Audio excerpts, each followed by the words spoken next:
The air inside the television studio was thick with anticipation, an almost palpable weight pressing down on the room. The cameras swept across the audience, some eager, some cautious, all waiting for what had been promised as a revealing interview. The bright, sterile glow of the studio lights cast a calculated sheen over the stage, where the evening's guest of honor sat, Melania Trump. She was poised and elegant, her expression one of quiet confidence, the very image of composure under scrutiny. Across from her sat Michael Stanford, the self-satisfied host of Evening Pulse, a man who had built his brand on takedowns, carefully crafted, surgically executed, and always targeting conservative figures.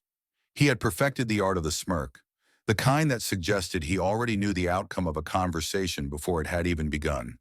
To him, controversy was currency, and tonight he believed he had struck gold. The interview began with the usual pleasantries, Stanford's thinly veiled charm, Melania's effortless grace. But as the conversation progressed, the edges of his questions grew sharper, his words laced with the kind of calculated bait designed to provoke a misstep. He probed her tenure as First Lady, her initiatives, her life under relentless public scrutiny. Then he leaned forward, gripping the cue card just a little tighter, his voice adopting a feigned tone of concern. "Mrs. Trump," he began, pausing just long enough for the tension to build, for the weight of his next words to settle over the room. "One of our viewers submitted an intriguing question, and, well," his smile widened, predatory. He lifted the card, reading slowly, deliberately. "Did you ever DNA test Baron Trump?" The breath seemed to be stolen from the room, a collective inhale, a hush so absolute that even the cameras, whirring in their mechanical precision, seemed to hesitate. Gasps rippled through the audience. Even the most seasoned industry professionals, those accustomed to the ruthless spectacle of television, shifted uncomfortably in their seats.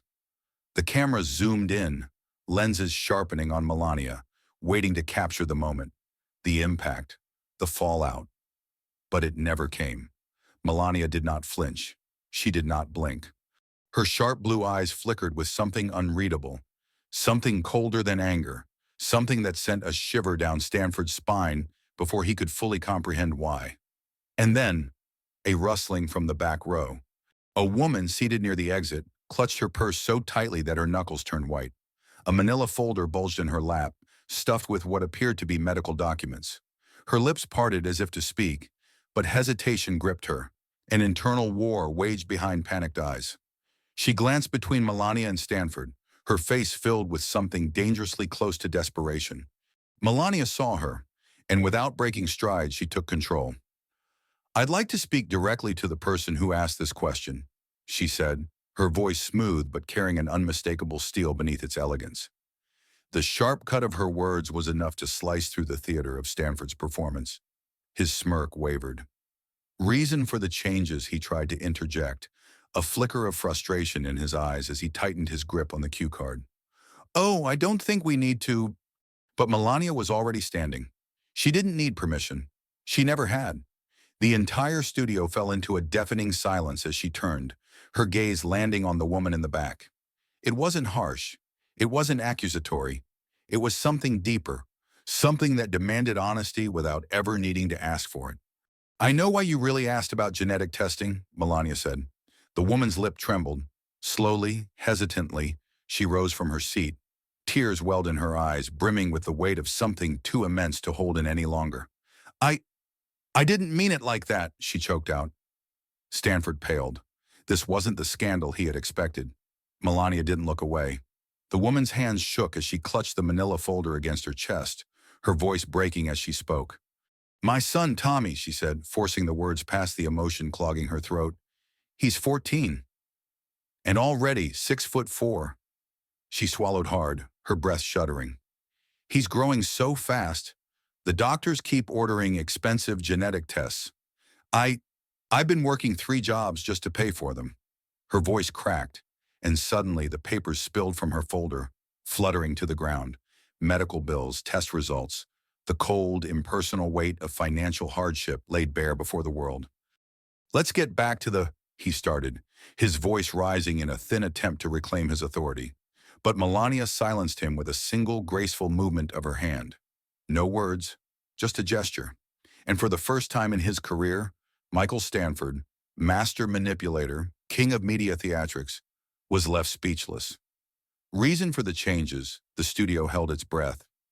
Every camera, every lens, every eye in the audience remained fixed on Melania Trump as she turned back to the woman, her expression softer now, her voice steady but filled with something rare, understanding. "You saw how tall Barron has grown," she said gently, "and you wondered if we had faced the same medical concerns you're facing now." A ripple of recognition moved through the audience. It was so simple, so human. The weight of assumption, the way a single question, once framed as scandal, could reveal something far more profound. And then, to everyone's shock, Melania reached down beside her seat and lifted a folder of her own.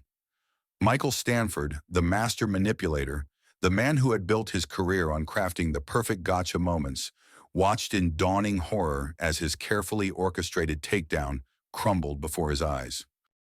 3 months ago, Melania continued, her voice unwavering, when your question was first submitted, we did something different than what some people might have expected. She cast a glance, pointed, deliberate, toward Stanford. Instead of dismissing it, instead of turning it into theater, we investigated. Then calmly, gracefully, she lifted the file and flipped it open. Your son's medical bills total $147,800, she said. You've been to 17 specialists in 3 states. You've sold your car, taken extra jobs, even tried crowdfunding, all because Tommy is growing 4 inches every 6 months and no one can tell you why. The woman collapsed into her seat, her sobs barely contained. Stanford barely held on to his composure, his fingers tightening around his cue cards. This wasn't supposed to happen. This wasn't supposed to happen. But Melania wasn't finished. And that is why, she continued, her voice carrying across the silent studio, the Trump Foundation has arranged for Tommy to receive complete genetic testing and treatment at the nation's top medical facility. A shockwave rolled through the audience. Murmurs, gasps, disbelief. And then, the final reveal. We've also identified 30 other families facing similar struggles, Melania said, her voice thick with emotion. Their medical bills have already been paid in full. The studio erupted. Gasps, applause, hands clutched over mouths, heads shaking in stunned amazement. The woman in the back row buried her face in her hands, overwhelmed by something too big for words. And then, as if the moment couldn't become any more powerful, the studio screens lit up. The audience gasped as Barron Trump himself appeared on the live feed, his warm, easy smile filling the screen. "Hey, Tommy," he said, his voice calm, kind. "I heard you're part of the Tall Kids Club too." The reaction was instant. The room, already electric, surged with pure emotion, laughter, tears, cheers. It was no longer just a moment. It was something else, something real. And Michael Stanford? Stanford panicked. His mind raced, clawing for another angle, another spin, anything to snatch back control. And then, like the coward he was, he tried one last time.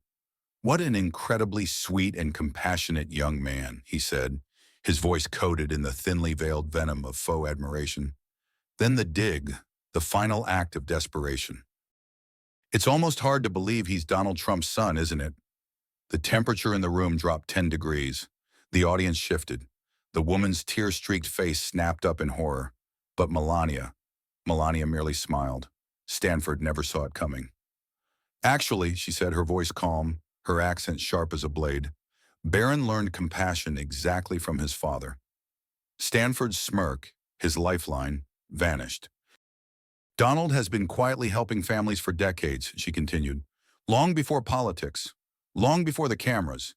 You just never bothered to report on it." Applause. Thunderous, deafening, unstoppable. Stanford had no words, and as the cameras panned across the audience, standing, cheering, believing, one truth became undeniable. The scandal he had so desperately sought had not only failed, it had backfired spectacularly. And what it revealed wasn't controversy. It was character. And character is something no amount of media manipulation can ever erase. It's almost hard to believe he's Donald Trump's son, isn't it? The temperature in the room dropped 10 degrees. The audience shifted. The woman's tear-streaked face snapped up in horror. But Melania merely smiled. Stanford never saw it coming. Actually, she said, her voice calm, her accent sharp as a blade, Barron learned compassion exactly from his father. Stanford's smirk, his lifeline, vanished.